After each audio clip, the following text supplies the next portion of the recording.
This video comes from Paint Coach. The title, Learning This One Thing Instantly Improved My Paintings. I liked the thumbnail. I'm hoping he's going to go into something about using broader shapes, simplifying something in that realm. Hopefully we can learn something here that will instantly improve our paintings too. So the one idea that instantly helped me paint any subject was painting it with the right amount of blockiness. Aha, yes, good.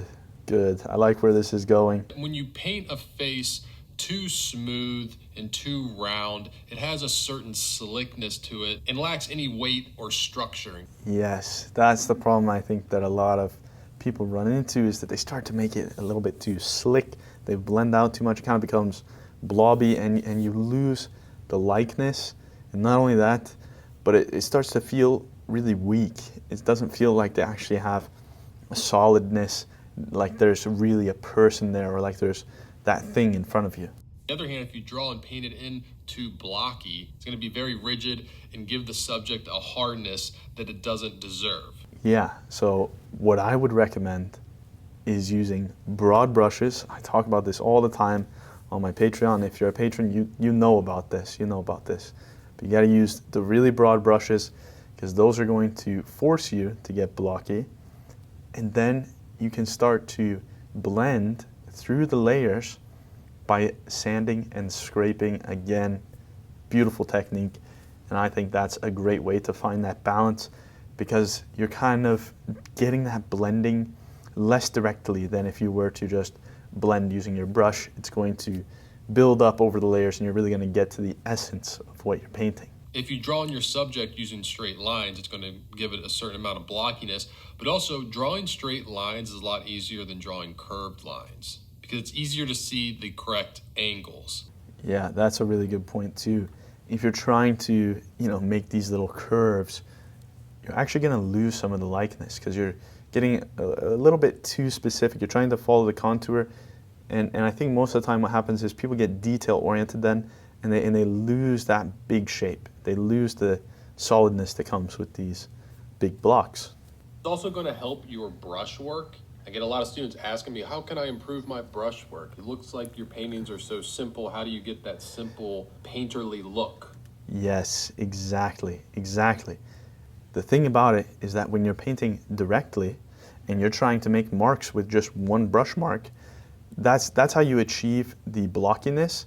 And it's also going to help your brushwork overall, because you're going to be more direct, and it's going to leave the proper marks in a way, compared to if you're much more fluid and you're blending around and you're trying to paint curves and you're not simplifying. It often ends up much more blobby. It's more like a pancake rather than a structured head. When there are fewer brush strokes, the painting's just going to come off more confident, because it looks like you just laid down a stroke and it was exactly what you wanted, and you moved on to the next one and the next one, and you didn't need to use any more than you needed. Yes, this is great stuff. In order to get that feel, you have to be quick and you have to be somewhat direct. So an easy way to combat your tendency, let's say, to blend or to get too specific, if you have that problem, is to use bigger brushes. Try to mix up exactly what you're seeing, and then put it down and just leave it there. If it's a problem, get your palette knife, scrape it off, try again. But you just keep going, and you want to simplify it and get it in there with just one mark. I always say when you're painting, you want to try to imagine as if you were wrapping the paint around your subject, that you're guiding your brush in three-dimensional space over what you're painting. And if that three-dimensional space is broken down into distinct flat planes, it's going to make that a lot easier. Yeah, that's part of the reason that I think it can be useful to study, for example, the planar face or the planar head, where it's broken down into these simple planes, or a skull as well. A skull can also be extremely helpful, but you want to try to find these shapes in anything that you're painting. How can you simplify? How can you make as few marks as possible that's still going to get to the point? Smooth piece of fruit, it can get difficult to see where light starts and where shadow starts, because it's smooth and it's a smooth transition. It's also tough to figure out reflected light. Yeah, that's a good point with the fruit. And I want to tie this into portraiture. You have to kind of think about the head as a random object, or the head as a whole object in itself. And you're not trying to capture the likeness of the features. You're not trying to capture these individual parts that you're seeing, but you're just trying to capture that whole object. How would you paint this if it was just an apple? Or how would you paint this if it was a tree? You would have to simplify a lot more. So many times I see students get lost painting flowers because they're so concerned with painting individual petals, when what they need to be thinking about is the overall form of the whole flower. Thinking of that flower as if it was made out of clay with flat edges. Yes, exactly. This is a good point, and that was a good demonstration. That really showed it there, the way he painted those flowers. That looked great. You got to think about, what if it was a block? What if it was, just 5 different colors? How would you go about the process if you only had 5 colors on your palette? How would you do that? And if you only had so many brush strokes, if you could only make 100 brush strokes to make a whole portrait, where would you use them? Whenever I'm painting a tree or a set of trees, I am first thinking of it in terms of a big blocky structure. Yeah, exactly. And notice how he's got that tree broken down into just 3 colors. I love that. That's what you should be kind of focused on when you're working really on anything, is how can you simplify the colors that you're using, because that's also going to make you think in a different way. You need to have, your light, your shadow, and something in the midtone.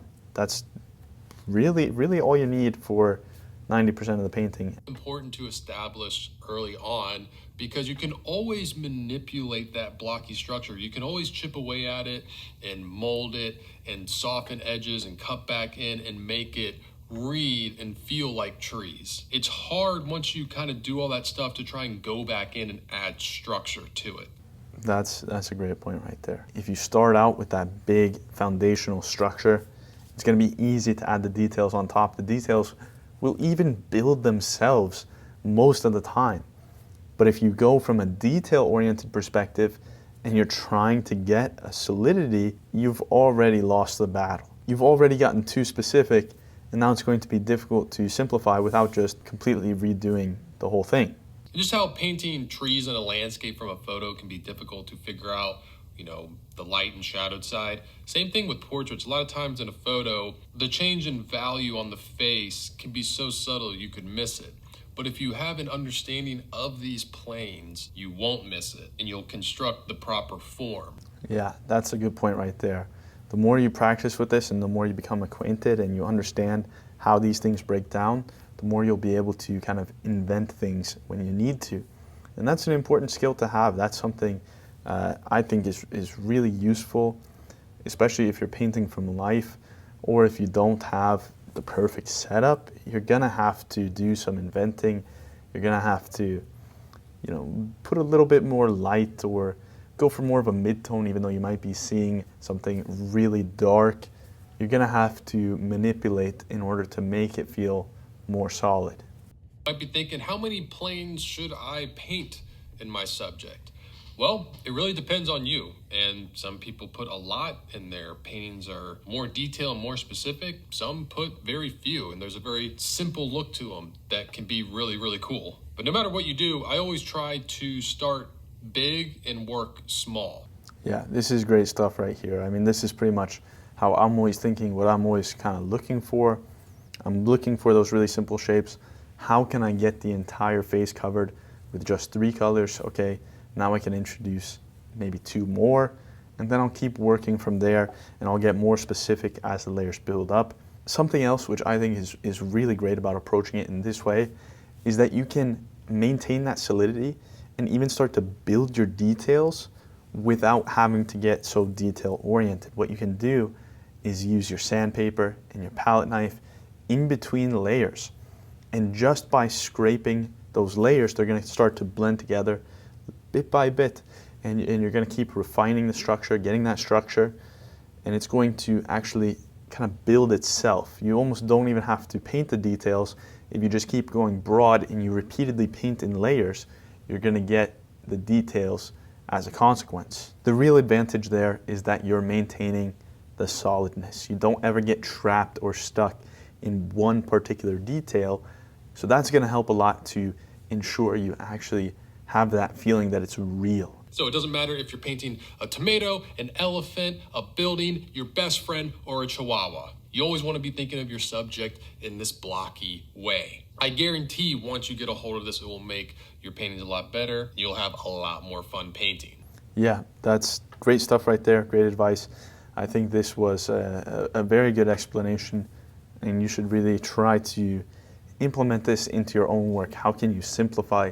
How can you really get down to the foundational planes and structures that are kind of underlying your subject or the very core of your subject? If you want to see even more in-depth videos about classical painting, feel free to join me on Patreon. Otherwise, feel free to leave any questions you have in the comments. Let me know if there's a video you want me to react to or something you'd like me to demonstrate. And with that being said, thank you so much for watching and have a great rest of your day.